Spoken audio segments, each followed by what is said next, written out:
Nah, setelah sampel campuran dikeluarkan dari cetakannya, sekarang kita ukur dimensinya. Jadi kita menggunakan alat namanya jangka sorong.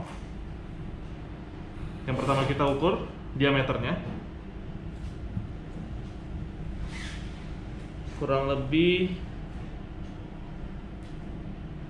108,3.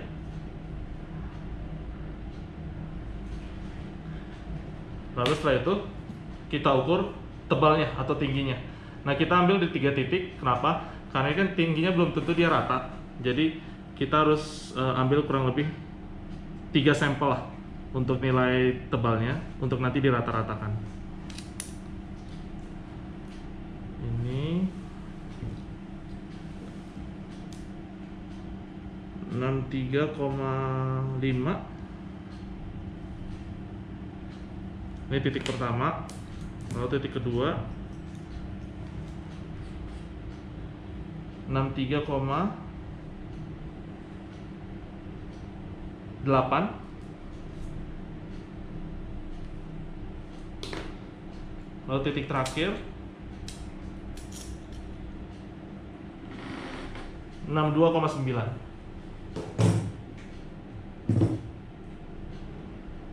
Nah, setelah dimensinya kita ukur, sekarang kita timbang untuk berat kering dari sampel ini.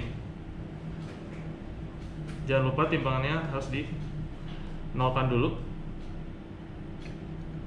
Lalu ditimbang. Lalu dicatat berat keringnya berapa.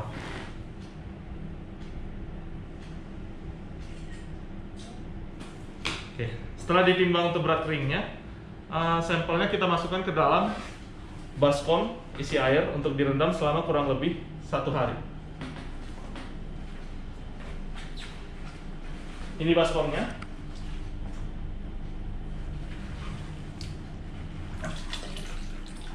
Ini sampel yang sudah direndam kurang lebih selama 1 hari.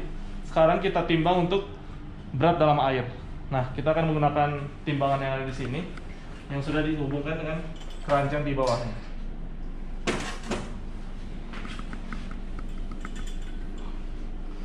Oke, sampelnya kita masukkan ke dalam. Kita gantung. Bentar.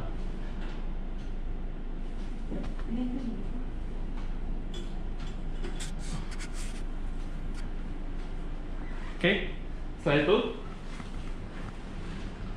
kita catat berapa berat dalam airnya. Kok mati? Oke, setelah ditimbang untuk berat dalam air, sampelnya kita keluarkan dari keranjangnya.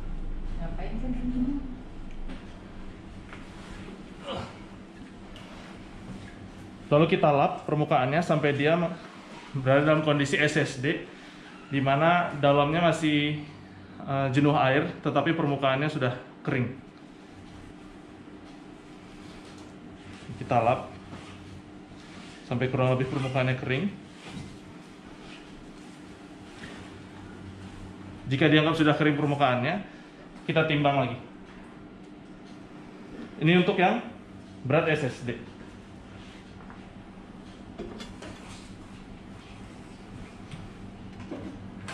Oke, dicatat.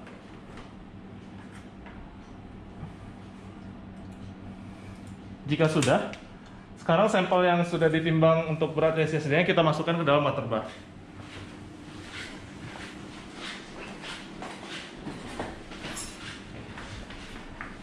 Water bath ini isinya air panas, kurang lebih 60 derajat Celcius. Sampel yang kita miliki akan direndam kurang lebih selama 30 menit untuk melihat bagaimana kondisi sampel campurannya dalam menerima kondisi ekstrim. Jadi kan musuhnya aspal itu suhu dan air. Jadi setelah dikondisikan dalam kondisi ekstrim tersebut, kira-kira dia sekuat apa sih nanti waktu kita uji di ujian Marshall. Ini kita masukkan, kita rendam kurang lebih selama 30 menit. Nah, sekarang saya ambil sampel yang udah direndam sebelumnya selama 30 menit. Lalu langsung kita lakukan pengujian Marshall.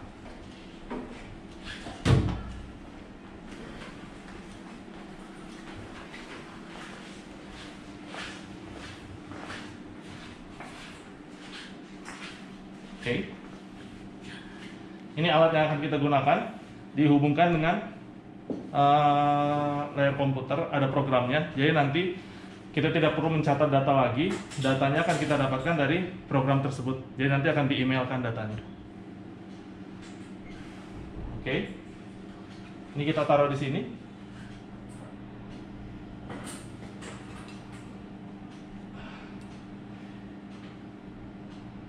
Ini ditutup.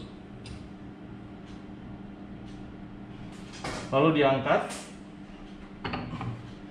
Diletakkan di sini sampai dia terkunci, udah nggak bisa bergeser lagi.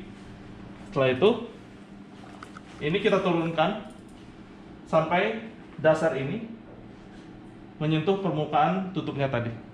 Oke, ini dilakukan untuk penahan, soalnya nanti dia akan didorong dari bawah ke atas, jadi butuh penahan untuk melihat seberapa jauh dia bisa tertekan sampelnya. Ini diputar secara jarum jam untuk menurunkan penahannya.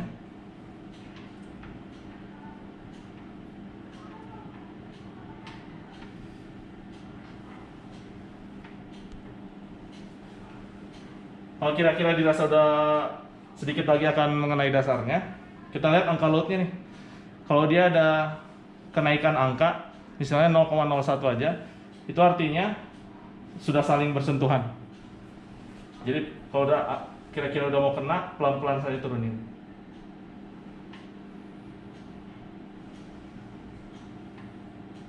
Oke, udah ada kenaikan.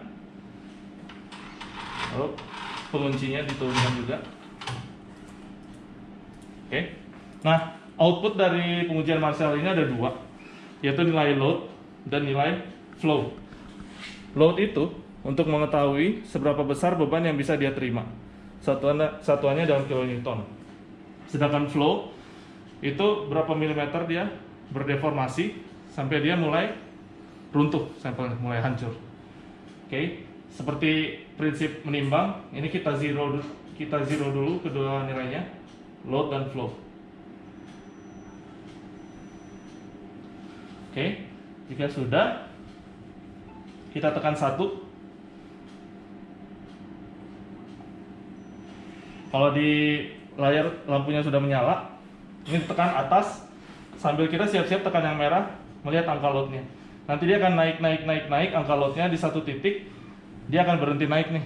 Nah itu artinya kita langsung tekan tombol merah, karena itu artinya dia udah nggak kuat lagi menerima beban.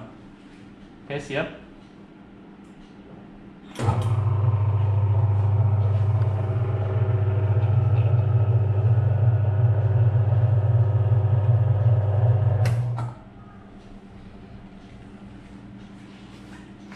Oke, nah nanti nilai dari alat ini akan langsung masuk ke program yang ada di layar.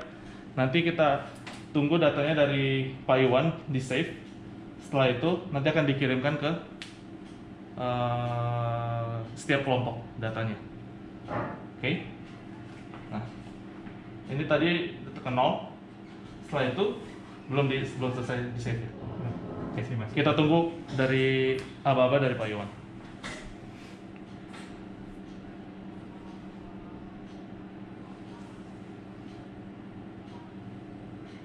Banyak.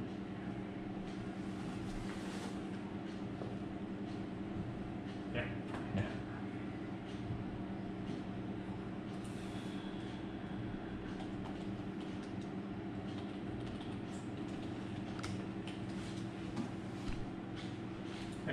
Oke, setelah di save oleh Pak Iwan, ini kita putar searah jarum jam,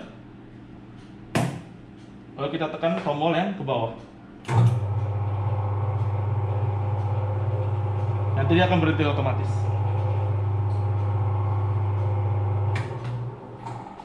Oke, ini kita putar berlawanan dengan jarum jam supaya dia naik.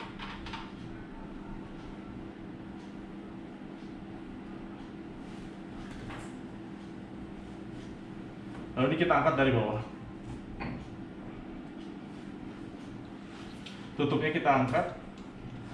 Lalu diletakkannya, posisinya ditidurkan seperti ini. Jangan seperti ini, karena nanti berpengaruh ke jarumnya. jarum ini untuk pembacaan nilai flow. Oke.